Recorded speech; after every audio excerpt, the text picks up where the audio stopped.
자, 이거 영상 보기 전에 그 단원 평가 문제 안 푸는 학생들은 반드시 문제를 먼저 풀고 먼저 푼 다음에 필기 준비하고 학원에서 수업할 때처럼 파란 펜 사용해야 된다. 필기할 때. 그리고 빨간 펜으로 채점하고 그리고 선생님이 강의 중에 설명하는 내용은 교재에다가 반드시 필기를 해서 학원으로 복귀를 하면 검사를 할 거니까 집에 있을 때 그 인강 보면서 반드시 필기 똑바로 할 수 있도록. 자, 어쨌든 집에서 하는 것도 공부니까 집중해서 하도록 하자. 자, 지금부터 보기 시작할게.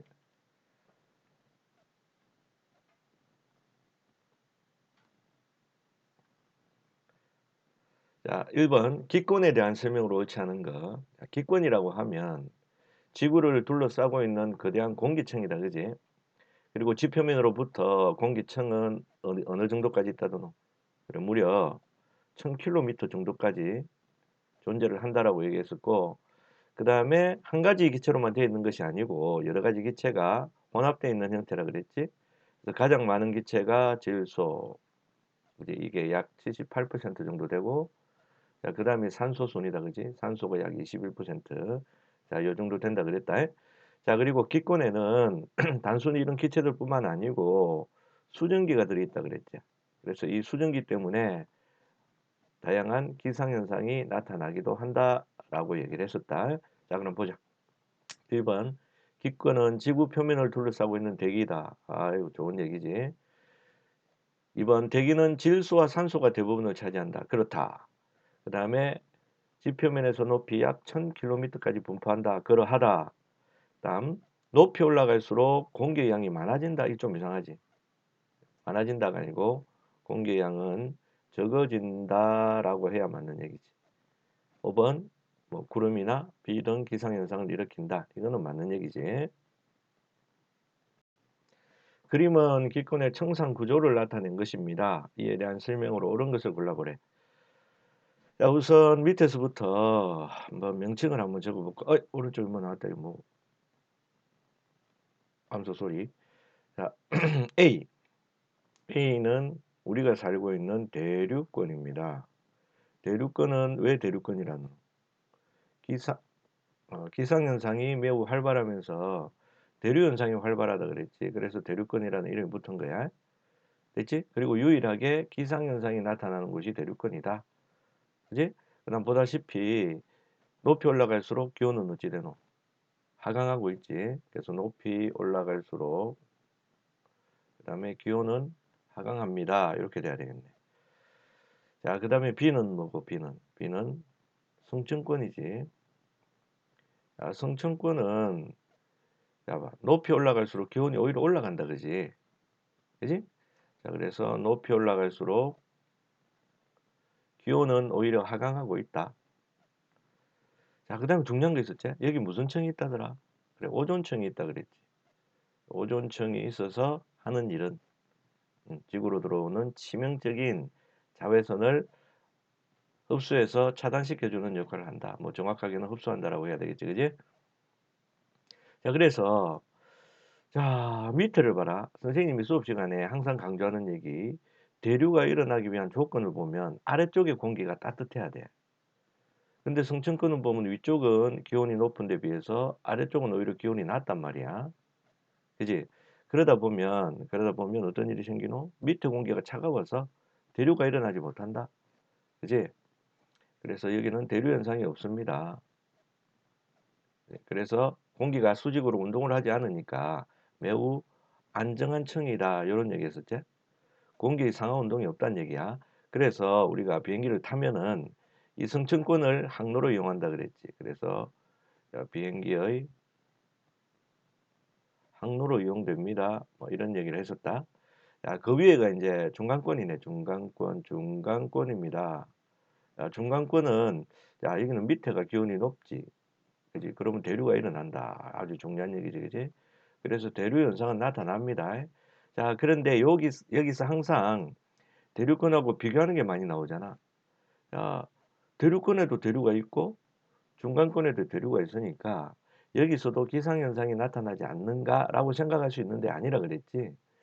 중간권은 대류권하고 가장 큰 차이가 대류는 있으나 뭐는 없다고. 기상현상은 없다. 그 이유가 뭐라 그러디? 그렇지. 구름이나 비 등을 만들 수 있는 수증기가 존재하지 않아서 그렇다. 됐지? 이거 잘 알아둬야 되고, 그 다음에 중간권에서 나타나는 뭐 특징적인 현상 한 가지는 여기서 뭘 볼 수 있다고? 유성. 그죠? 유성을 볼 수가 있는 구간이다. 자, 그 위에는 열권이지. 자, 열권은 또 태양에 의해서 직접 가열된 층이고 공기가 희박한 층이다. 높이 올라갈수록 기온이 올라갑니다. 높이 올라갈수록 기온이 다시 올라가기 시작한다. 그렇지? 자, 그리고 공기가 희박하기 때문에 공기가 거의 없다. 희박하다. 그래서 어찌 된다고? 낮에는 뜨겁고 밤에는 굉장히 춥다. 뭐라 그래야 돼? 일교차가 크다. 자, 이렇게 표현하지. 자, 그 다음에 여기서 나타나는 특징적인 거 있죠. 아주 견딜 수 없이 아름다운 거. 오로라. 오로라가 나타나는 층이다. 자, 이렇게 꼭 정리를 해줘야 되겠다. 그지? 자, 그 다음에 이제 여기서 시험에 또 잘 나오는 게 있잖아. 그게 뭐였노? 누구 마음대로 무슨 기준에 의해서, 이, 대기권을 네 구간으로 나누었느냐. 그 원인을 잘 알아두라 그랬지. 원인은 뭐로? 높이 올라갈수록 기온이 올라가느냐, 내려가느냐. 그래서 높이에 따른 기온 변화에 따라서 구분을 한다. 그치? 자, 봐라. 여기는 높이 올라가면 기온이 내려가잖아. 근데 여기는 다시 올라가기 시작해. 그래서 여기를 나눈 거야. 그치? 그래서 높이에 따른 기온 변화에 따라 이렇게 네 가지 구간으로 구분할 수 있다. 자, 이것도 꼭 기억하자. 자, 이에 대한 설명을 옳은 거.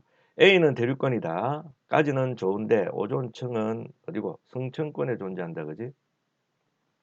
그래서 잘못되었다. B층에서는 대류가 일어난다. No. 안정해서 일어나지 않는다.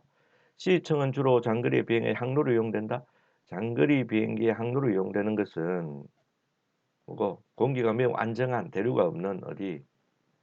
성층권에서 저 비행기 날아다닌다 그랬지? 그래서 이것도 안 되네. D층에서는 오로라가 나타난다. 그렇지. 답 4번이네. 그치? 그래서 정답은 4번이 되겠다.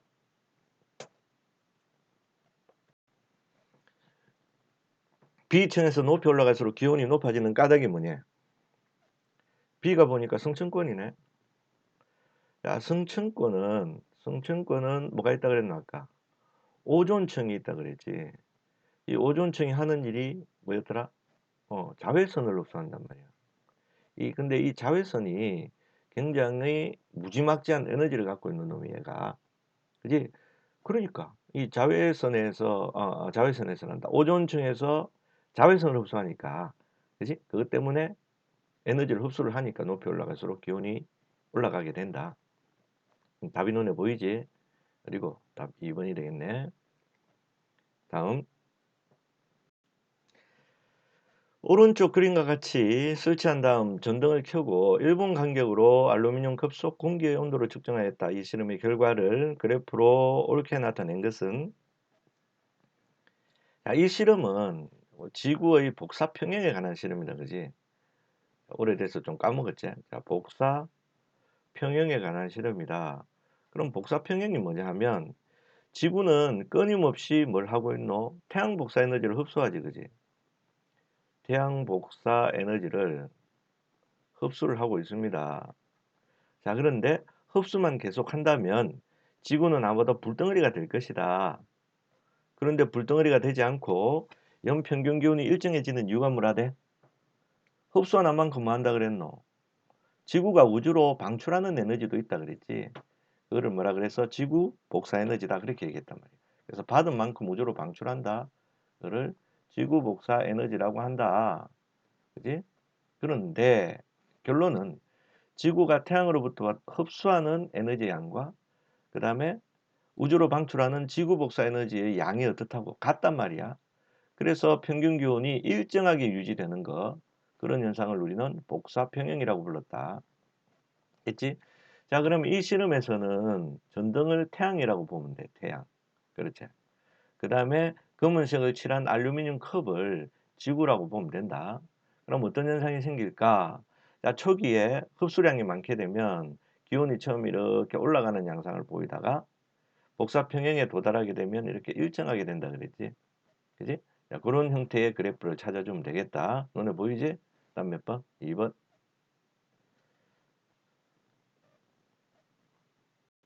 자, 5번이 조금 전에 설명했던 복사 평형에 관한 문제가 되겠네. 자, 잠시 설명을 해볼게. 자, 태양 복사 에너지, 즉 태양이 지구로 보내는 에너지를 100%로 잡았을 때 말이다. 됐지? 자, 그러면 지구는 이걸 다 받아들이지를 않고, 그지? 뭐 대기라든지 지표면에 의한 반사 우주로 되돌려 보내는 게 30이야. 태양이 야 100 받아라라고 주면 그 다 받는 게 아니고 안 할란다 이러면서 우주로 반사시키는 게 30이야. 그지? 그럼 반사가 30이니까 실제로 흡수량은 70이 되겠지, 그죠? 반사가 30이니까 100 중에서 70만 흡수할 거 아니야. 자, 그럼 요 밑에 봐라. 그 70을 흡수하는데, 자, 얼마를 흡수한다고? 70을 흡수를 하는데, 자, 그 중에서 대기하고 구름에서 흡수되는 게 20%, 그 다음에 나머지 50%는 지표면에서 흡수한다. 그래서 합쳐서 흡수량이 70이 되는 거야, 그지? 자, 반사량이 30이라는 거, 그 다음에 총 흡수량이 70이라는 것은 꼭 알아둬야 될 것이지. 자, 그런데 이 말이다. 보니까 또 지구는 지구 복사 형태로 우주 공간으로 70%를 다시 되돌려 보내지. 그래, 왜 그럴까? 70을 받았으니까 70을 그대로 내보내는 거지. 그래서 받은 양과 내보내는 양이 같아서 지구는 뭘 이룬다? 복사 평형을 이루게 된다. 그래서 지구의 연평균 기온이 어떻게 된다고? 연평균 기온이 일정하게 유지되는 이런 효과가 있다. 자, 볼까 그러면 지구에 흡수되는 태양 복사 에너지 양은 50이다. 에이, 아니지. 70입니다. 태양 복사 에너지 중 70%는 지표면에 흡수된다. 자, 지표면 흡수는 얼마고? 50이죠. 50. 지구에서 우주로 방출되는 지구 복사 에너지는 70이다. 맞지? 왜? 70을 받았으니까 70을 방출하는 거지. 3번. 6번. 지구 온난화에 대한 설명을 옳지 않은 거. 자, 지구 온난화라고 하는 말은 지구의 연평균 기온이 지속적으로 상승하는 현상이지. 지구의 지구의 연평균 기온이 지속적으로 뭐 한다고? 상승한다, 그지? 지속적으로 상승하는 현상을 말한다. 그것을 지구 온난화라고 하는데 가장 큰 원인이 뭐라 그랬노? 원인은 대기 중에 온실기체 양이 증가한다. 온실기체 양이 증가합니다. 이걸 알아둬야 되고, 그럼 선생님 온실기체가 뭔가요? 대표적인 게 뭐 이산화탄소, 이게 주범이다.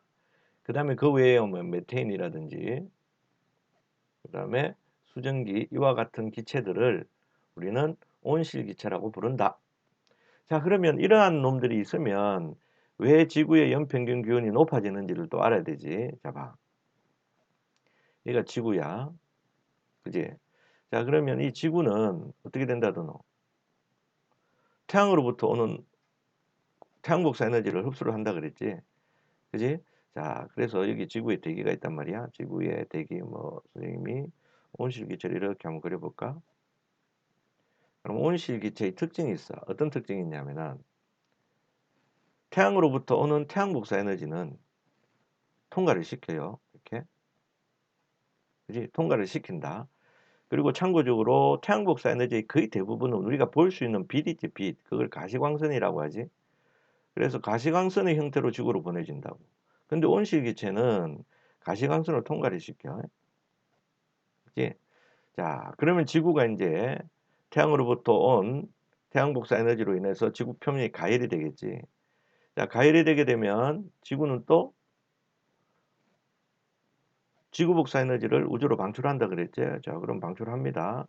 자, 그런데 우주로 나가는 이 지구 복사 에너지의 일부를 온실기체가 뭐 한다고? 흡수를 하는 거야. 온실기체가 뭘 한다고? 지구 복사 에너지의 일부를 자신이 흡수를 한단 말이야. 그럼 자신이 따뜻해질 거 아니야. 그렇지? 그지? 그러면서 지표면으로, 그지? 이 지구 복사 에너지, 흡수한 지구 복사 에너지 일부를 다시 재복사를 한다는 얘기, 재복사. 그지? 다시. 자, 지구가 내보내는 이 지구 복사 에너지 일부를 이 온실기체 자기 자신이 흡수를 한 다음에 지구로, 지표면으로 다시 복사하는 거지. 그지? 이걸 재복사라 그래. 그러니까 온실기체가 없을 때보다 요 양이 더 증가할 거 아니야, 그지? 그래서 지구는 연평균 기온이 상승하게 되는데 이런 것을 지구 온난화라고 한다. 됐지? 자, 그러면 지구 온난화의 주범이 누구라 그랬노? 이산화탄소라 그랬지. 그지? 이 이산화탄소는 인간의 활동, 즉 화석연료의 사용량 증가하고 밀접한 관련이 있다고. 그지? 그래서 화석연료의 사용량을 줄이는 것이 지금 현재 지구 온난화를 막을 수 있는 가장 확실한 방법이라고 얘기를 하고 있다. 그지? 자, 그럼 1번. 지구의 평균 기온이 점점 높아진다. 그러하다. 대기 중 온실기체의 농도 증가로 나타난다. 당근이지. 온실기체 중 이산화탄소가 가장 큰 영향을 미친다. 그렇지. 이산화탄소 나쁜 놈이지. 해수면이 낮아져 육지의 면적이 증가할 것이다. 좀 이상하다. 그지? 지구온난화가 일어나게 되면 바닷물이 따뜻해지니까 바닷물이 팽창을 하게 된다. 그지? 팽창. 그리고 빙하도 녹게 되겠지? 그러면 해수면이 낮아지는 게 아니고 해수면이 높아진다. 그지? 그래서 높아져서 육지 면적이 증가하는 게 아니고 물에 잠기니까 육지 면적이 감소할 것이다. 4번이 답이 된다.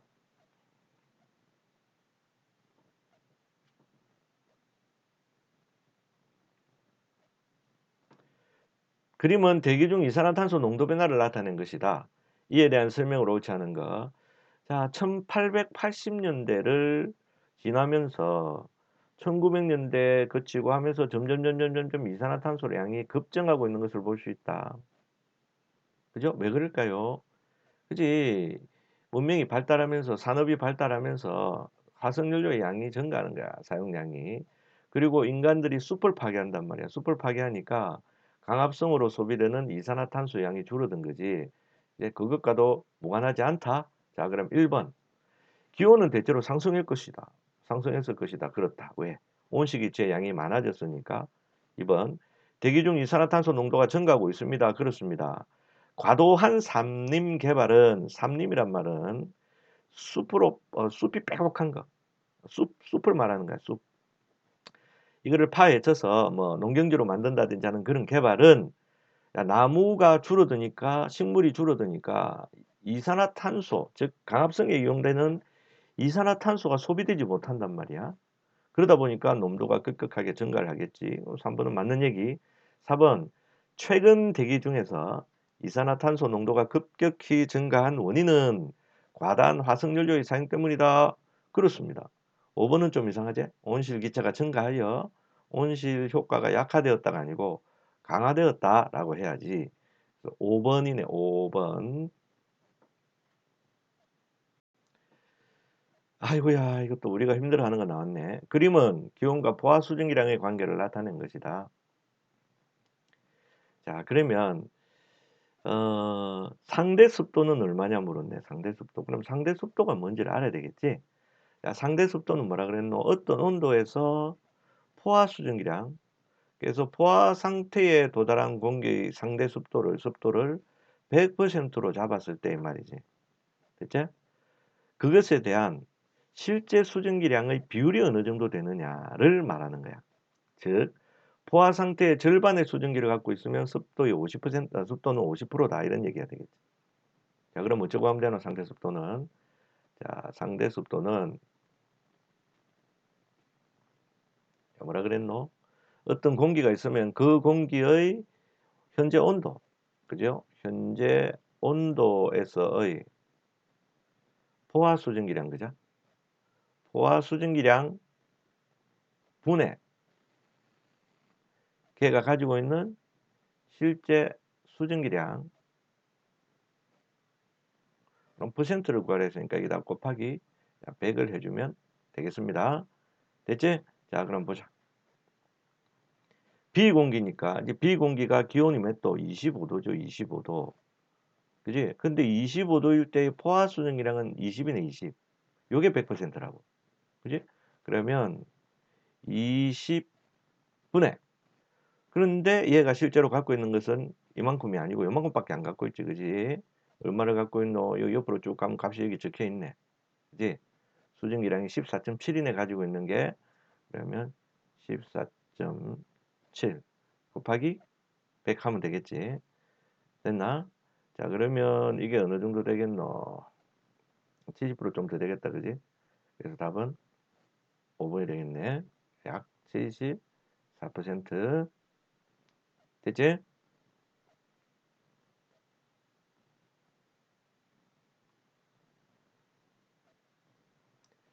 AC 공기에 대한 설명으로 옳지 않은 거. 자, 이걸 우리가 포화 수증기량 곡선이라 그랬어. 그래서 이 포화 수증기량 곡선은 각 온도에서의 포화 수증기량을 알려줄 뿐만 아니라 그 공기들이 지금 현재 가지고 있는 수증기량까지 알려주는 이 중요한 그래프가 되겠어요. 자, 1번. A 공기의 포화 수증기량이 가장 작다. 그럼 포화 수증기량에 대해서 조금만 정리를 한번 해보면, 자, 포화 수증기량이란 야, 어떤 온도에서 그죠? 어떤 온도에서 공기 얼마? 포화 상태의 공기 1kg 기준이다. 공기 1kg에 최대로 포함될 수 있는 거지. 최대로 포함된 수증기의 그램수다. 자, 수증기의 양. 다시 말해서 그램수를 말한다. 그지? 그러니까 공기 1kg, 포화 상태의 공기 1kg에 포함된 최대로 포함된 수증기 양이야. 1kg에 포함된 요 말이 중요하대. 1kg 기준이야. 포화 수증기량은. 자, 그런데 더 중요한 거. 이 포화 수증기량을 결정하는 요인이 뭐였더라? 생각해 봐. 온도지, 온도. 여기 봐. 온도가 높아지니까 포화 수증기량도 증가하잖아. 그지? 그래서 포화 수증기량은 온도에 따라 결정이 된다. 온도가 결정된다. 온도가 결정한다. 요거 아주 중요합니다. 어마어마하게 중요하다 이거. 됐지? 자, 그럼 1번 A 공기의 포화 수증기량이 가장 작다. 자, A 공기가 지금 기온이 몇 도? 10도지. 그럼 10도일 때 포화 수증기량은 여기 있네. 7.6밖에 안 돼. 자, B 공기 B 있네. 자, B 공기는 기온이 25도죠. 그지? 그럼 포화 수증기량을 확인할 때는 이 기온을 따라 올라가서 확인해야 돼. 포화 수증기량이 얼마야? B는 20 20g per kg. 자, 그다음에 공기 C는 가지고 있는 수증기량은 얼마 안 되지, 그지? 그렇지만 기온이 30도있기 때문에 이 녀석이 가질 수 있는 수증기량, 최대로 가질 수 있는 수증기량, 포화 수증기량은 여기를 쭉 따라가야 돼. 얼마? 27.1이야, 무려. 그럼 우리가 알 수 있는 사실이 뭐야? 온도가 높은 공기일수록 포화 수증기량이 크다는 것을 알 수 있지. A는 기온이 제일 낮으니까, 그지? 어디 갔노? 그럼 포화 수증기량이 가장 적다 했으니까 맞는 얘기지. 그 다음 비공기는 불포화 상태다. 자, 비공기 볼까? 비공기는 지금 포화가 되려면, 그지? 요까지 여기가 돼야 돼, 여기. 기온이 25도니까 여기가 돼야 되겠지? 근데 비공기는 지금 현재 불포화 맞지? 포화 상태에 이르지 못했으니까 불포화 상태이다. 맞는 얘기. 그 다음에 C공기의 상대 습도가 가장 낮다. 가장 낮다. 아까 선생님이 상대 습도는 뭐라 그랬노? 그 온도에서 누구하고 비교를 하라 그러더노? 포화 수증기량을 100%로 잡는다 그랬지. 즉 포화 수증기량에 가까이 있으면 가까이 있을수록 습도가 100%에 가까운 거야. 즉 높다 이런 얘기야. 자, 그럼 봐. A는 지금 습도가 100%야, 그지? 예, 습도가 100%입니다. 왜? 포화 상태니까. 됐지? 자, 그다음 B는 불포화이긴 하지만 그래도 비교적 이 100%에 가깝죠. 그지? 그런데 C는 한번 봐봐. C는 기온이 30도이고 포화 수증기량이 이렇게 크다 보니까 봐라. 이 습도 100%인 상태, 즉 포화에서 가장 많이 떨어져 있잖아. 그지? 그럼 눈으로 대충 봐도 절반도 안 돼. 절반도. 습도가 50%도 안 된다니까. 얘는 약 4분의 1 정도 되겠나? 뭐 한 25%밖에 안 되겠네. 그지? 그럼 제일 많이 떨어진 C가 습도가 가장 낮고 그 다음에 포화에 도달해 있는 A가 가장 높겠네. 그래서 순서는 A가 가장 높고, 그치? 그 다음이 B, 그 다음에 C가 꼴찌야. 그지? 됐지? 틀렸다. 답 4번. 자, 그 다음에 5번 봐라. 비공기 3kg을 10도씨로 냉각시킬 때 있지. 자, 선 깨끗이 지우고 갈게. 비공기 3kg이라 했다. 이게 조심해야 될 내용이야. 왜? 우리가 포화 수증기량이나 이런 걸 얘기할 때는 항상 자료가 어떻게 주어진다고? 공기 1kg 기준으로 주어진다는 것을 잘 알고 있어야 돼. 자, 그럼 비공기 봐. 지금 이제 비공기가 가지고 있는 수증기량은 얼마고? 옆으로 가서 읽어보니까 14.7이지. 14.7g per kg. 즉 1kg당 14.7g의 수증기를 갖고 있어. 자, 그런데 요 놈을 10도씨로 냉각시킨다. 자, 그럼 냉각시켜 볼게. 쭉 내려가 봐. 쭉 내려가서 냉각시켰다. 그러면 공기가 여기 오게 된다고. 온도가 낮아졌으니까, 그지? 자, 그런데 10도가 되면 최대로 가지고 있을 수 있는 수증기량, 즉 포화 수증기량이 킬로그램당 7.6밖에 안 돼. 근데 얘는 지금 14.7을 갖고 있거든. 그치? 과포화가 되는 거야. 그런데 실제로 과포화는 생기지 않는다 그랬죠. 자연 상태에서는. 그럼 어떻게 되는데? 이만큼이 뭐 응결이 돼야 돼. 차이 나는 만큼이. 그지? 그래서 응결량은 14.7 빼기 얼마? 7.6을 하면 됩니다. 자, 그럼 얼마 나오노? 이거 7.1 나오죠. 근데 이 7.1g은 얼마 기준? 1kg 기준이야. 1kg 기준. 그런데 3kg에 해당하는 수출량을 구하라 그랬잖아. 수출이란다. 응결량을 구하라 그랬잖아. 그지? 그럼 어떻게 하면 되겠어? 7.1kg. 킬로그램이 아니지? 지우기. 신기하지? 연필. 자, 7.1 곱하기 뭘 하면 되노? 그래, 3을 해야지, 3. 그지? 그러면 21.3 그램 퍼 킬로그램. 이렇게 되겠지? 그럼 이거 택도 없는 얘기다, 이런 얘기. 이거는 1kg 기준이고, 그지? 5번. 자, 다음.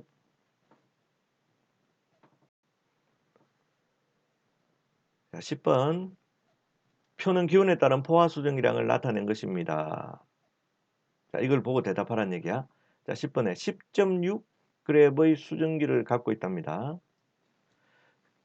이 가지고 있는 25도씨의 공기 1kg을 오케이. 기준에 맞죠? 자, 그럼 10도씨로 냉각을 시킨대. 그러면 얼마의 수증기가 응결되는가? 자, 그러면 10도씨일 때에 최대로 가지고 있을 수 있는 수증기량을 확인해야 돼. 자, 10도일 때의 포화 수증기량이 7.6이네. 7.6밖에 들어갈 수가 없어. 10도씨 공기는. 자, 그런데 얘가 지금 얼마를 갖고 있어, 공기를? 수증기를. 10.6을 갖고 있지. 그래서 응결량은 가지고 있는 수증기량이 10.6이야. 그렇지? 빼기 10도일 때 최대로 들어갈 수 있는 포화 수증기량이 7.6밖에 안 되지. 그래서 여기서 7.6을 빼줘야 되겠지. 그러면 연결이 됩니다. 얼마지? 3g. 됐죠? 다음 몇 번? 1번. 이건 아주 쉬운 문제네. 자, 다음.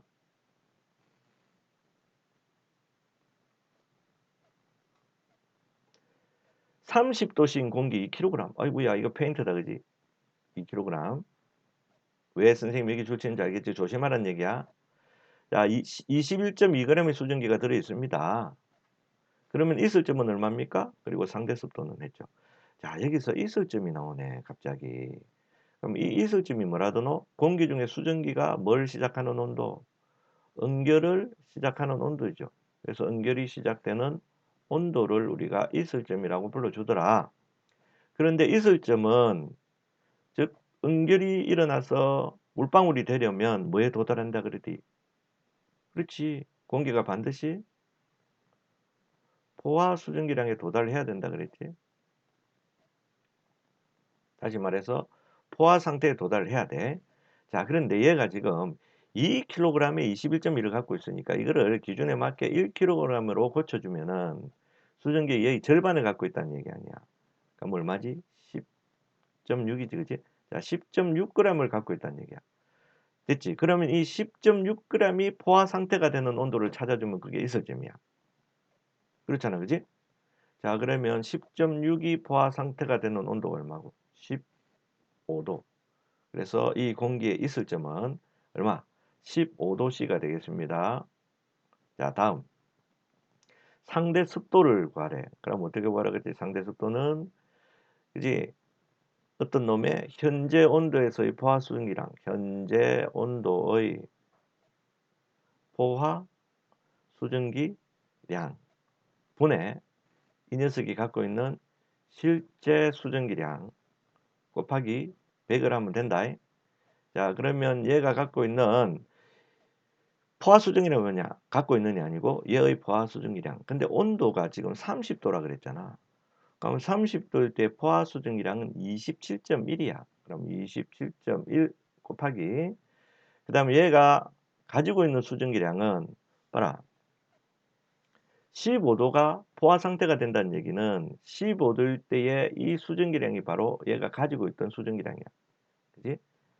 그지? 그래서 얘가 가지고 있는 실제 수증기량은 10.6g이 되겠다. 여기다가 곱하기 100을 해주면 되겠네. 그지? 자, 그럼 얘는 50%가 채 안 되죠. 27.1을 100으로 잡았을 때 요 위에 값이 절반도 안 되잖아. 그럼 50%도 안 돼. 그럼 실제로 계산해 보면 50%가 안 나와야 돼. 그럼 있을 점이 아까 15도. 그럼 답이 몇 번이 되겠노? 1번. 그죠? 답 1번이 되겠네. 자, 이 중요한 문제니까 이해가 잘 안 가면 다시 한번 보도록 하세요. 자, 여기서 포인트는 뭐냐면, 자, 실제 수증기량은 뭐하고 같으냐면 있을 점의 포화 수증기량과 같은 말입니다. 있을 점의 포화 수증기량하고 같은 말이다. 요거를 잘 알아야 돼. 아까 있을 점이 얼마나 그랬어? 이 공기가 15도라 그랬지. 그러니까 15도씨일 때의 포화 수증기량이 말이다. 얼마고? 10.6이지. 이 10.6이 바로 뭐라고? 실제 수증기량이다. 그런 뜻이야. 그것만 알면 습도는 쉽게 구할 수 있을 거야. 이해가 안 가면 여러 번 보세요.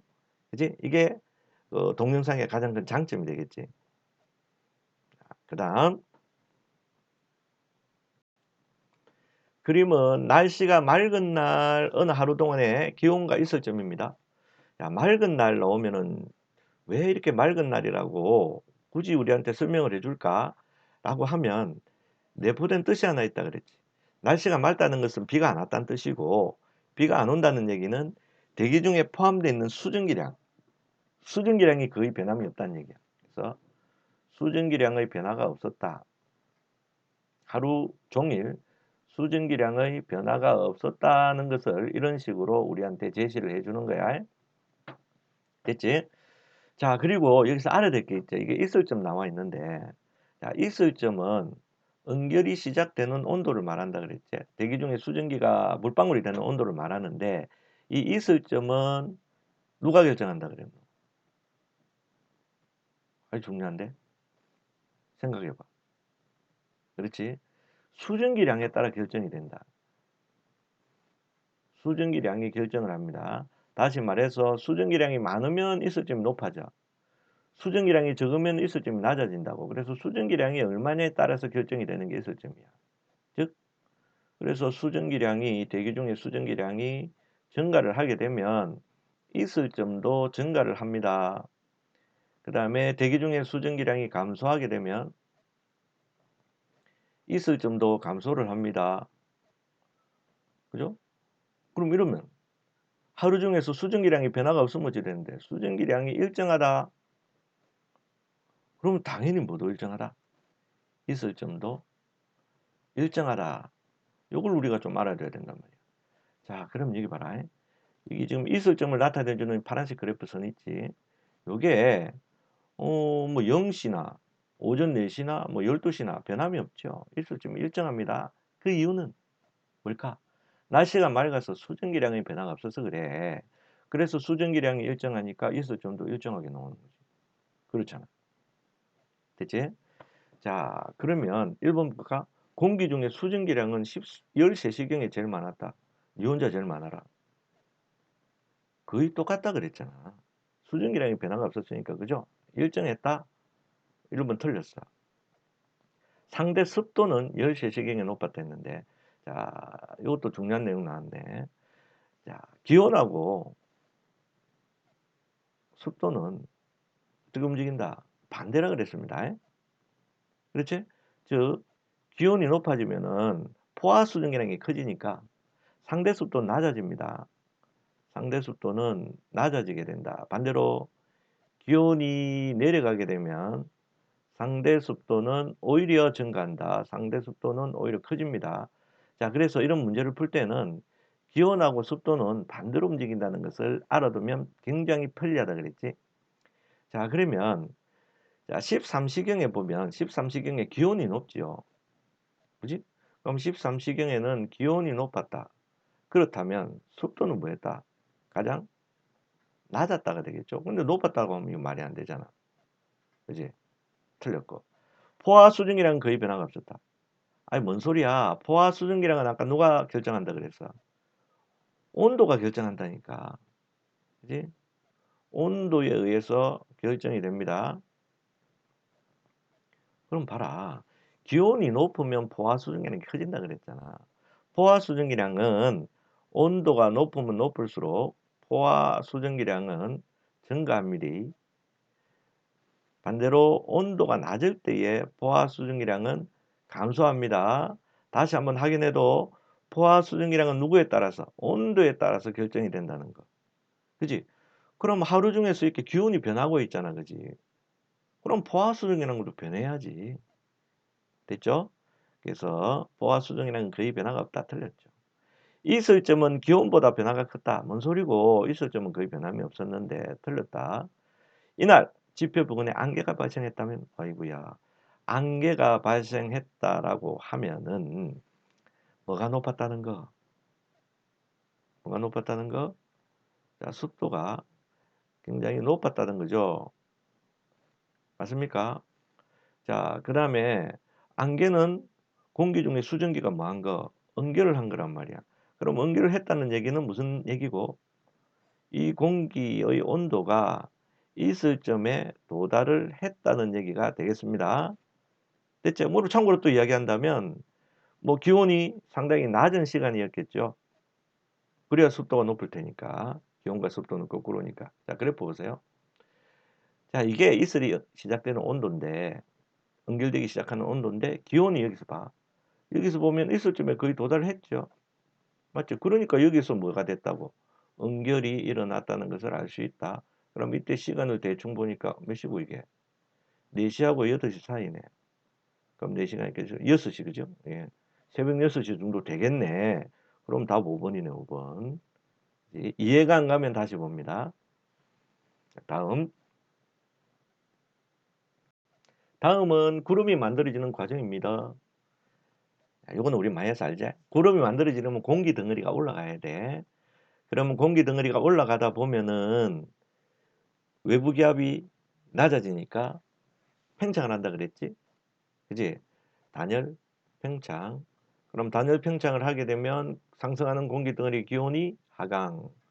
그 다음에 기온이 내려가다 보면 이슬점에 도달하겠지. 그래서 이슬점에 도달합니다. 그래서 수증기가 뭐 하고 물방울로 바뀐다. 응결을 하고 그래서 구름이 생성된다. 이 생성 순서는 시험에 무조건 나온다고 봐야 안 되겠나, 그지? 자, 다음. 아, 이거 중요한 거네. 자, 구름은 눈이나 비를 만드는 구름입니다. 이에 대한 설명을 옳지 않은 거. 자, 이거 강수 이론을 설명하는 거죠. 근데 가 구름은 보면 이게 생성되는 지점의 기온이 0도씨. 그 다음에 가운데 부분이 0도에서 영하 40도 사이제.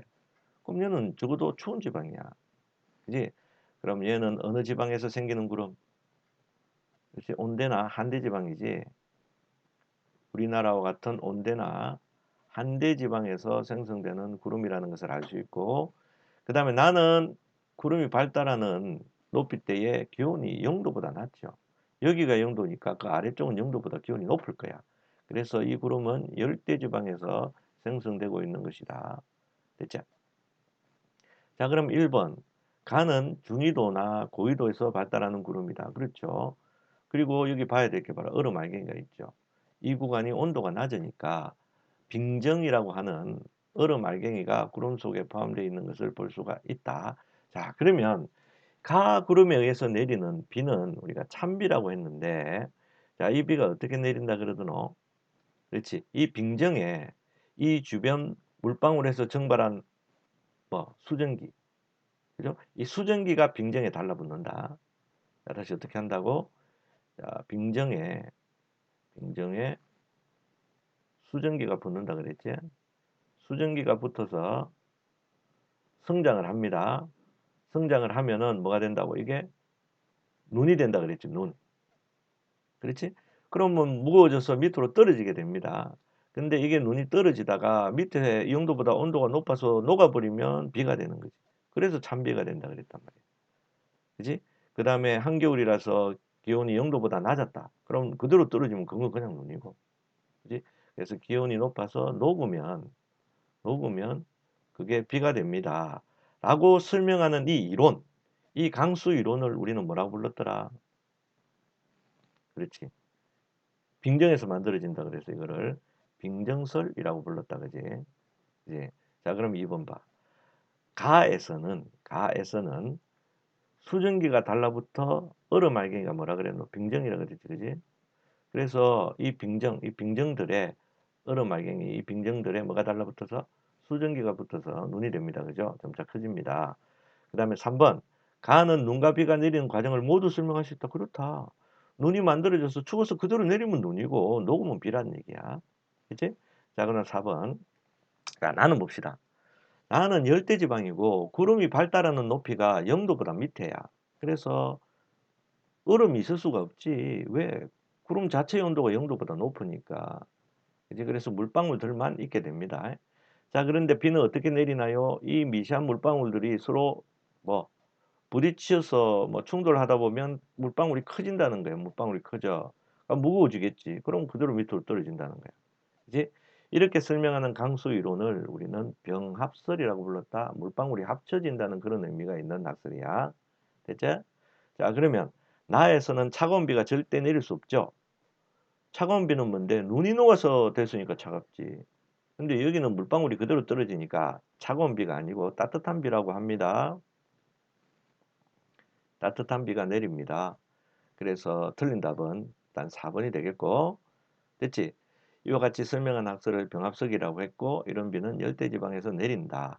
자, 이것도 시험에 꼭 나오는 문제야. 이거 출제 안 한 학교 한 군데도 없으니까 미리 좀 알아두도록 하자. 다음, 프리첼리의 실험이네.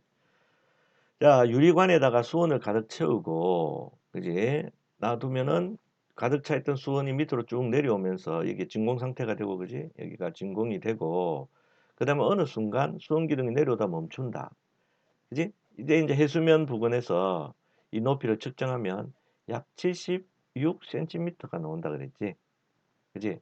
이때에 76cm 높이가 되면 더 이상 내려오지 않는 이유가 뭐라고 물어보면, 그렇지? 수온이 자기 무게 때문에 내려오려는 이 힘하고, 그 다음에 수온면을 누르는 이 기압 있지? 이 기압이 수온의 무게에 의한 압력, 수의 무게에 의한 압력하고 뭐하기 때문에 같아지기 때문에 더 이상 내려오지 못하고 수온 기둥이 일정한 높이를 유지한다. 즉 기압의 누르는 힘 때문에 수온 기둥의 높이가 이만큼 유지된다라고 보면 돼. 그지? 이때의 기압을 우리는 일기압, 즉 76cm 수온 기둥이 그지? 세워질 수 있는 이 누르는 힘, 이거를 우리는 뭐라 그랬다? 일기압이다 이렇게 불렀다. 그지? 자, 그리고 중요한 거 같은 장소일 때는 유리관을 기울이든 유리관이 굵든 관계없이 높이는 같다라고 얘기했었고, 그지? 자, 그 다음에 높이 올라가서 실험을 하게 되면 높이 올라가면 기압이 뭐해지게 되노? 낮아지게 되지. 그럼 기압이 낮아지면 수온면을 누르는 힘이 작아진다고. 그러면 수온 기둥의 높이가 낮아지게 됩니다. 약하게 누르니까 조금밖에 안 올라간다. 그렇게 생각하면 돼. 자, 기압이 낮아지면 수온 기둥의 높이가 뭐해진다고? 낮아진다. 이것도 기억을 하면 되겠습니다. 자, 1번. 가는 진공이 나왔지요. 수온기둥이 여기 채워져 있다가 내려왔으니까 맞고 1기압일 때 수온기둥의 높이는 76 맞아요. 1기압일 때 수온 대신 물을 사용하면 물 기둥을 가지고 실험을 하면 같은 힘으로 누르더라도 물이 가벼워 수온보다 훨씬 더 많이 올라갑니다. 얼마 올라간다 그랬노? 무려 10m만큼 올라간다. 그지? 그래서 틀렸습니다. 어? 그러면 답 다 나왔네. 1번, 2번이네.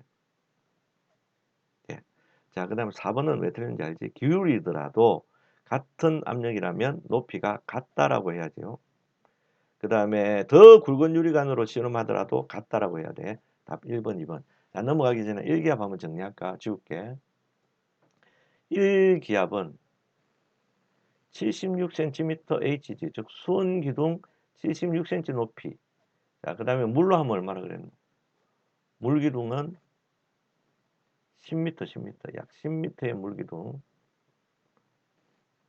그 다음에 헥토파스칼이라고 하는 기압의 고유 단위로 환산하면 1013 헥토파스칼에 해당한다. 이거는 우리가 꼭 알고 있어야 될 숫자니까 암기를 해 두도록 하자. 높이에 따른 기압 변화 괴롭히로 옳은 것은 옳은 것은 높이 올라가면 높이 올라갈수록 공기가 어찌 된다래? 공기가 희박해지죠. 그러면 기압은 낮아지겠지요. 그래서 높이 올라가면 기압이 급격하게 낮아집니다. 높이 올라감에 따라 기압이 낮아지는 그래프 어디 있노? 여기 있네. 그지? 자, 높이가 낮을 때는 기압이 높죠. 근데 높이가 높아지면 기압이 낮아지죠. 그죠? 자, 답 5번.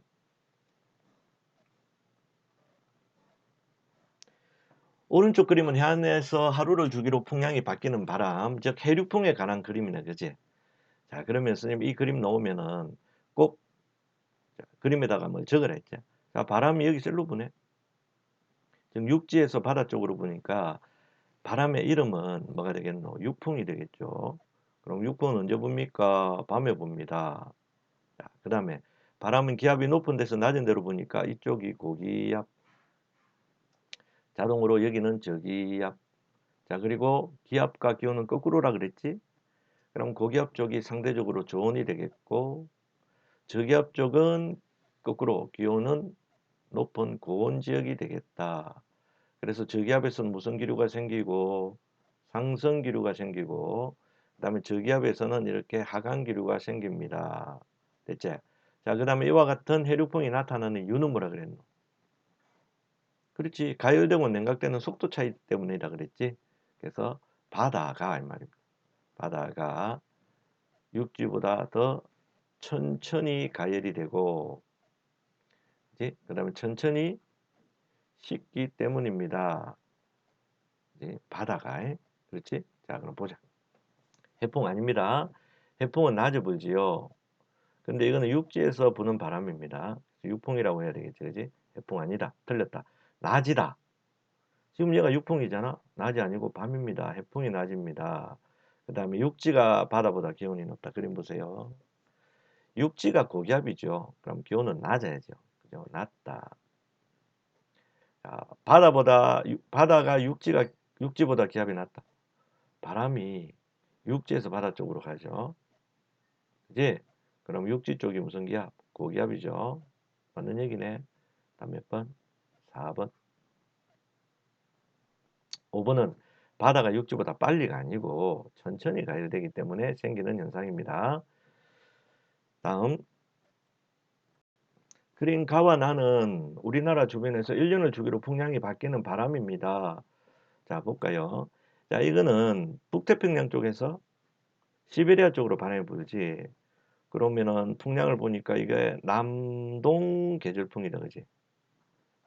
남동 계절풍입니다. 그럼 남동 계절풍이 부는 계절은 여름이 되겠고요. 자, 기압을 그려넣어 보면 여기가 고기압이네, 그지? 자, 고기압 쪽이라는 얘기는 온도는 저온이라는 얘기입니다. 그다음 반대로 바람이 불어가는 쪽 여기는 저기압이 되겠고, 저기압 쪽은 오히려 고온이 되겠죠. 됐죠? 자, 그럼 1번 겨울철 아닙니다. 여름철입니다. 북서계절풍은 아닙니다. 남동계절풍입니다. 자, 그 다음에 바람이 B에서 A 쪽으로 불지요. 그래서 B가 기압이 높아요. 그러면 거꾸로 됐습니다. 잘못됐습니다.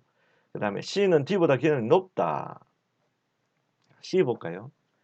C는 이번엔 여기가 고기압이죠. 자, 고기압이라는 얘기는 온도는 뭐 저온이라는 얘기입니다. 그지? 그래서 C는 기온이 높다가 아니고 낮다가 되겠네요. 그럼 다 틀렸네, 그죠? 근데 나는 지금 시베리아 쪽에서 북태평양 쪽으로 바람이 불지요. 이런 계절풍을 북서 계절풍이라고 합니다. 그럼 북서 계출? 계출이 아니고 뭐고? 계절풍. 이제 그래, 겨울에. 그죠? 자, 나의 바람이 부는 계절에 우리나라는 무더위와 열대야가 나타난다. 이 무슨 소리야? 틀렸네. 그럼 답이 없다. 왜 이러노? 가는 여름철 맞죠? 나는 북서계절풍. 나네 이거는. 지금 잘못했다. 이거 간 줄 알았다. 나가 북서계절풍 맞죠? 답 2번이네. 2번.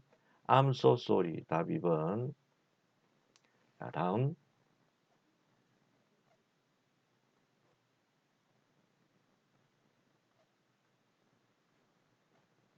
그림은 우리나라 부근의 기단입니다. 겨울철에 영향을 주는 기단 하면은 무슨 기단이고? 시베리아 기단이죠. 시베리아 기단.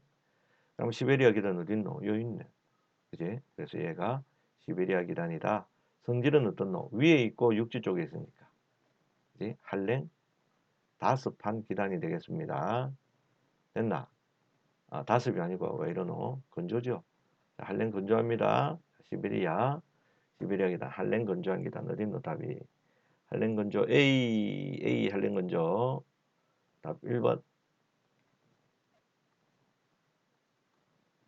자, 2번. 20번. 이에 대한 설명으로 옳은 거.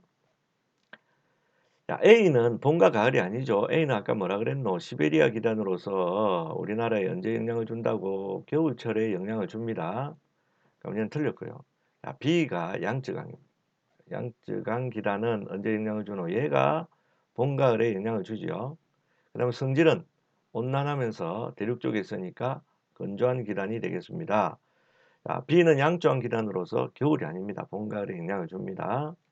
그 다음 C는 이름이 오츠크의 기단 맞습니다. 오츠크의 기단입니다. 그런데 위에 있죠. 고위도에 춥다.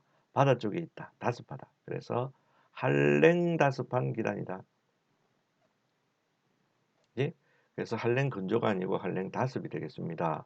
그래서 3번도 틀렸고 D는 여름에 영향을 주며 자, D 볼까요? D가 북태평양 기단이야. 그렇지. 그럼 얘는 언제 영향을 주노? 당연히 여름철에 영향을 줍니다. 그렇지? 그 다음에 고온이면서 다습하다. 맞네. 답 몇 번? 4번. 됐죠? 자, 그 다음에 D는 북쪽의 따뜻한 기단과 만나 정체전선을 형성한다는데 잘못됐죠? D가 따뜻한 기단과 만나는 게 아니고 성질이 다른 어떤 기단과 찬 기단과 만나서 장마전선과 같은 정체전선을 형성한다. 이래야 되겠지? 답은 4번. 두 종류의 전선의 단면이다. 어떤 전선인지 보자. 찬 공기가, 그죠? 따뜻한 공기 밑으로 파고들고 따뜻한 공기가 상승하고 이게 저군이 생기네. 그지? 그럼 얘는 한랭전선입니다. 그다음 따뜻한 공기가 찬 공기를 타고 올라갑니다. 그렇죠? 자, 그럼 요거는 온난전선이 되겠네. 자, 그럼 해볼까? 자, 이름 바뀌었죠? 그래서 1번 틀렸다. 자, 이게 전선면이지 전선면의 기울기는 한랭전선이 급하네요. 급. 온난전선이 비교적 완만하지. 그럼 얘도 거꾸로 됐다. 자, 이동 속도는 찬 공기인 한랭전선이 빠르다고 했어요. 그럼 3번은 맞는 얘기네. 자, 구름의 종류. 한랭전선에서는 무슨 구름 생기노? 저군형 구름이 생기고 소나기가 내립니다. 그지? 그래서 구름의 종류는 저군형이 되겠고 지속적인 비가 아니고 소나기가 되겠죠. 그래서 바뀌었다. 그지? 반면에 온난전선은 청운형 구름이 생기고 지속적인 이슬비가 내린다. 그렇죠? 맞는 답은 3번이 되겠다. 고기압과 저기압에 대한 설명을 옳은 거. 자, 고기압은 뭐라 그랬더라? 주변보다 기압이 높은 곳이에요. 그다음 저기압은 주변보다 낮은 곳이야. 그렇지? 자, 그럼 대충 그려볼게. 자, 여기에 고기압이 중심이 있다. 자, 고기압에서는 북반구에서는 바람이 오른쪽으로 휜다 그랬어요. 무슨 방향? 시계 방향으로 불어 나갑니다. 그렇지? 자, 그다음 불어나간 비어있는 곳을 위에서 찬 공기가 내려와서 막아준다 그랬죠. 무슨 기류? 하강기류가 생깁니다. 됐죠? 그래서 하강기류가 생기면은 날씨가 맑아요. 구름이 없어집니다. 됐죠? 그리고 바람이 시계 방향으로 불어 나갑니다. 됐죠? 자, 그 다음에 저기압은 기압이 낮으니까 주변으로부터 바람이 불어 들어갑니다. 어떤 방향으로? 반시계 방향으로 불어 들어간다. 그리고 중간에 무슨 기류 생긴다 그랬노? 상승기류가 생깁니다. 그럼 상승기류 생기면 뭐? 구름 생기죠. 그래서 구름이 생기고 비가 오고 날씨가 좋지 않습니다. 그리고 바람이 반시계 방향으로 불어 나간다. 이렇게 정리를 해두면 되겠지. 자, 저기압 중심에는 하강이 아니고 상승기류가 발달합니다. 틀렸다. 고기압에서는 구름이 생성되는 게 아니고 저기압에서 구름이 만들어진다. 틀렸다. 고기압은 기압이 1000헥토파스칼보다 높은 곳. 이건 기준이 있는 것이 아니고 그냥 주변보다 높은 곳이야. 그냥 주변보다 높을 뿐이지 1000헥토파스칼보다 높다. 이런 기준은 틀린 얘기다. 북반구의 경우에 자, 고기압이라 그랬지? 그럼 바람이 시계 방향으로 불어서 뭐 해야 돼? 나가야 돼. 지가기압이 높으니까 답 4번입니다. 그림은 온대저기압이다. 자, 이거 중요한 그림이죠. 자, 그럼 설명을 한번 해보자. 자, 우선 여기가 온난전선이죠. 여기가 저기압의 중심이고 그러면은 C 지역은 온난전선의 앞이야. 온난전선의 앞에는 무슨 구름 생긴댔노? 예, 청운형 구름이 생기고요. 그 다음에 가느다란 비가 지속적으로 내립니다. 그래서 지속적인 비가 내립니다. 넓은 지역에 청운형 구름이 생깁니다. 됐지? 자, 그 다음에 바람은 무슨 풍이 분다 그랬더노? 여기가 남동풍이에요, 남동풍. 남동풍이 불고 있고, 그지? 자, 그 다음에 여기 비는 온난전선과 한랭전선 사이야. 그럼 유일하게 여기는 구름이 없죠. 그래서 따뜻하고 날씨가 맑은 지역입니다. 자, 그 다음에 바람은 남동풍에서 온난전선이 통과하고 나면 남서풍으로 바뀝니다. 남서풍. 기억해야 되겠지? 자, A는 한랭전선의 바로 뒤편이야. 한랭전선 뒤편 좁은 지역, 이 지역에는 무슨 구름 생기노? 그래, 저군형 구름이 생기죠. 그 다음에 B는 당연히 소나기가 내리고, 그지? 그리고 북서풍이 붑니다. 남서풍, 남동, 남서, 한랭전선 통과 후에는 바람이 북서풍으로 바뀝니다. 자, 북서풍이 분다. 그지? 요 시험에 잘 나오니까 꼭 알아둬야 돼. 자, 1번 A 지역은 한랭전선 뒤편이니까 소나기성 비가 내린다. 맞죠? B 지역은 날씨가 맑고 따뜻하다. C 지역은 청운형 구름 발달한다. 맞죠? 그 다음 B 지역은 남서풍이 불 것이다. 맞네. 자, 그런데 지금 이제 C 지역은 추워요. 근데 조금 있으면 온난전선이 통과하게 되면 날씨가 따뜻해지지. 그지? 그래서 C 지역은 전선이 통과하고 난 다음에 기온이 높아진다. 맞는 얘기입니다. 틀렸네요. 쌤 또 잘못 봤다. B 지역은 전선이 통과한 다음을 물었네. 그럼 지금 이제는 남서풍이 불지만 B 지역은 이제 통과를 하고 나면 뭘로? 북서풍으로 바뀌어야지. I'm so sorry. 북서풍으로 바뀐다. 그럼 남서풍이 아니고 북서풍으로 바뀔 것이다. 답은 4번이 되겠습니다. 24번. 자, 우리나라의 대표적인 일기도를 알아둬야 되는데 요 일기도가 뭘까요? 자, 왼쪽에 고기압 있죠. 이게 시베리아 지역에서 발달하는 고기압. 참고로 이거 시베리아 고기압입니다.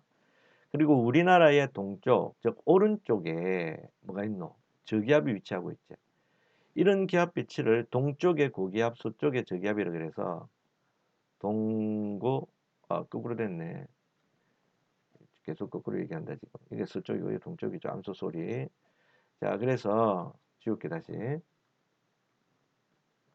자, 서쪽에 고기압이 있죠. 우리나라 서쪽에 고기압이 있어서 서고, 동쪽에 저기압이니까 동저. 그래서 서고 동저형 기압 배치다 이렇게 부릅니다. 그럼 서고 동저형 기압 배치는 우리나라 겨울철의 대표적인 기압 배치 형태가 되겠다. 됐죠? 자, 그 다음에 이걸 묶어 놓은 걸 보니까 뭐 영향을 주는 기단 찾아라는 것 같네. 그럼 A가 무슨 기단이고? A가 시베리아 기단이죠. 그럼 요놈이라고 생각하시면 되시겠습니다. 됐나? 자, 그럼 1번 가는 니 혼자 이름 처리라. 안 되고 겨울철입니다. 겨울철. 겨울철 1기로입니다. 땡. 이때 우리나라에 가장 큰 영향을 주는 기단은 시베리아 기단은 A입니다. D가 아닙니다. 틀렸습니다. 우리나라에는 북서계 돌풍이 분다. 예. 답 3번이네요. 자, 다음. 오른쪽 그림은 기권의 청산 구조입니다. 대륙권과 중간권에서 높이 올라갈수록 기온이 낮아지는 이유는 무엇일까요? 대륙권에서 낮아지는 이유는, 자, 이가 지표면이지. 태양 복사 에너지를 받아서 지표면이 뜨거워진다고. 그지? 그런데 그 뜨거운 지표면으로부터 점점 멀어지는 거잖아. 그래서 낮아지는 거죠. 그래서 대륙권이 낮아지는 이유는 뭐고? 따뜻한 지표면으로부터 멀어집니다. 그죠? 멀어지기 때문이죠. 자, 그 다음에 마찬가지로 중간권도 또 높이 올라갈수록 기온이 낮아지는데, 그지? 자, 성층권 윗부분의 온도가 어때? 높죠?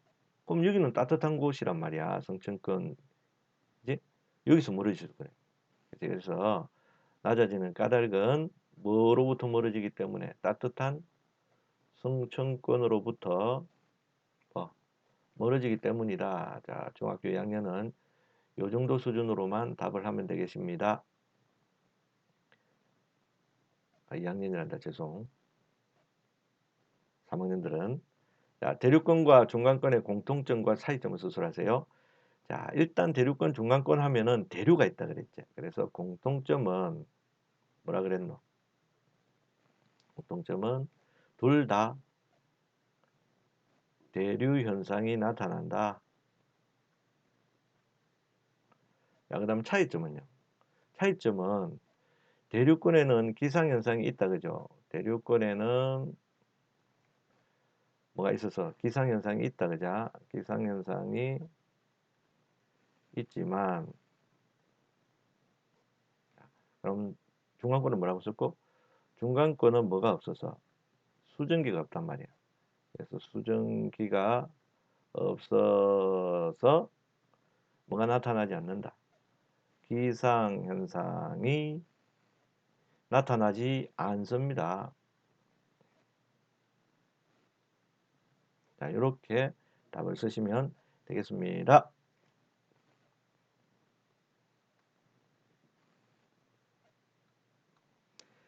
표는 기온에 따른 포화 수증기량입니다. 현재 기온이 25도. 그리고 있을 점이 15도. 이걸 왜 줬다 그러대 아까? 자, 요거 알아두라 그랬지? 있을 점의 무슨 양을 찾으면 포화 수증기량을 찾으면 그게 바로 뭐라고? 그게 바로 이놈이 갖고 있는 실제 수증기량이 되겠습니다. 됐지? 그럼 상대 습도를 구하는 식을 쓰래요. 그럼 상대 습도는 어떻게 구한다 그랬더라?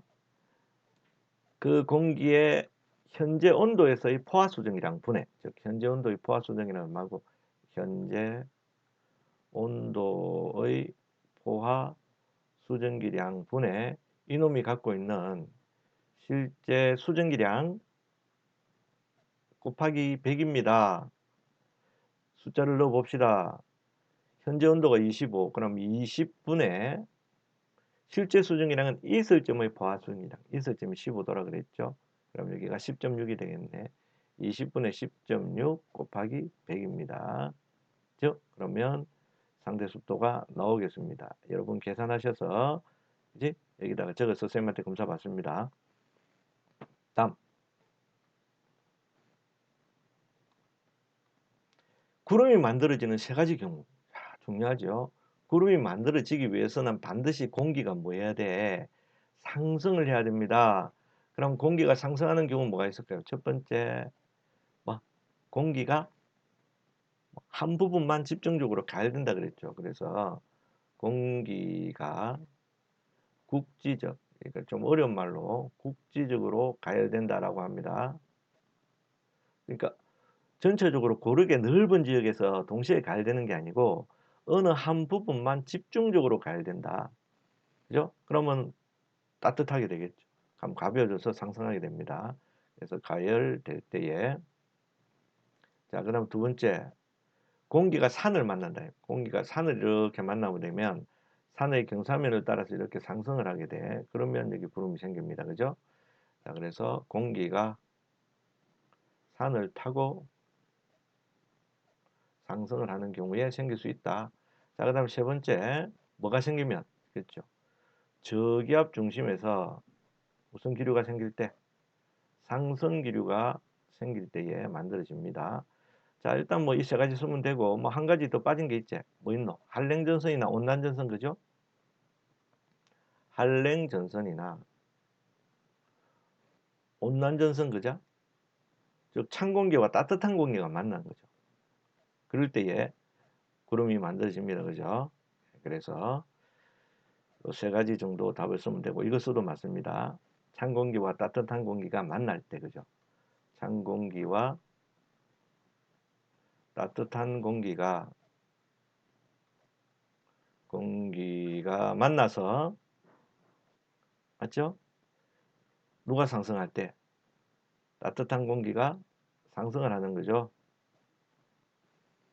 그럴 때에 구름이 만들어질 수가 있다. 다음 가와 나의 강수 이론. 자, 얼음 안경이 보이네요. 그럼 얘는 빙정설이 되겠습니다. 그죠? 자, 그 다음에 물방울끼리 합쳐져서 큰 물방울이 되었네. 그럼 얘는 병합설이 되겠습니다. 됐죠? 그럼 차례로 빙정설, 병합설. 가와 나가 주로 발생하는 지역. 가, 빙정설은요. 어디서 발생합니까? 온대나 한대 지방에서 발생합니다. 발생이란다. 온대나 한대 지방의 강수를 설명하는 이론 되겠습니다. 그 다음에 나는 병합설이죠. 그럼 나는 어느 지방? 9대 지방, 10대 지방, 11대 지방, 10대 지방. 미안하다. 10대 지방. 다음. 북반구에서 고기압. 1번 가와나의 이름을 쓰랍니다. 저기압인지 고기압인지. 바람이 불어 나가네요. 그럼 지가 높아야죠. 중심이. 고기압. 그 다음에 들어오네요. 그럼 얘가 저기압이 되겠죠. 됐지? 자, 그러면 가와나의 중심부에서 나타나는 기류. 자, 가에는 고기압이니까 무슨 기류 생깁니까? 하강 기류가 생깁니다. 그죠? 그럼 날씨는 맑습니다. 자, 나는 저기압이니까 상승 기류 생깁니다. 그렇죠? 저기압 중심에는 이와 같이 상승 기류가 생긴다. 그러면은 날씨는 구름이 생기고요. 그 다음에 비가 오게 될 겁니다. 날씨가 좋지 않아요. 오늘 날씨가 딱 그렇네. 다음. 온대 저기압입니다. B 지역의 현재 날씨입니다. 보죠. 공기가 따뜻하고 구름이 없어요. 날씨가 맑고 따뜻합니다. 거의 선생님 마음이라고 봐야지. 다음. C 지역에는 현재 지속적인 비가 내리고 있습니다. 그렇죠. 그러면 이후에 나타난 날씨 변화. 자, C 지역이지. 조금 있으면 온난전선이 통과합니다. 그럼 따뜻해지겠죠. 맞지? 그런 다음에 또 뭐가? 한랭전선이 통과합니다. 그럼 소나기가 내린 다음에 추워질 겁니다. 그럼 순서대로 수술해라. 됐죠? 자, 그러면 조금 있으면 뭐가 통과하노? 온난전선이 통과하죠. 온난전선 통과 후에는 그죠? 날씨가 맑고 따뜻하고요. 그렇죠? 그러다가 뭐가 통과합니까? 한랭전선이 통과하죠. 그러면 한랭전선 통과 후에는 맞지? 뭐가 내리노? 소나기가 내립니다. 우해진다. 추워진다.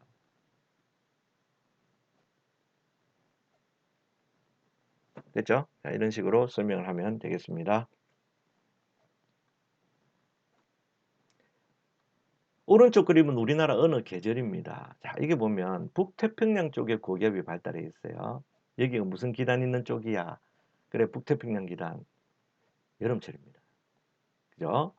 자, 그러면 이것은 여름철입니다. 기압배치. 자, 기압배치라고 하면 남쪽이 고기압, 북쪽이 저기압이죠. 그지? 그래서 이런 것은 남고 북저형 기압배치라고 합니다.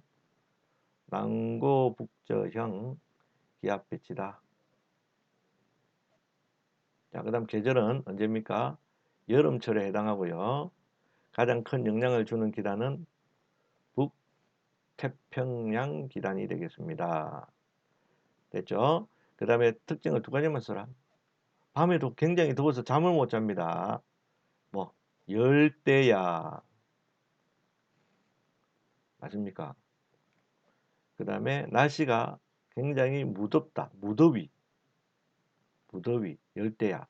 그죠? 이런 것들이 나타납니다. 그죠? 자, 다 됐습니다. 자, 수고들 많았다. 잉?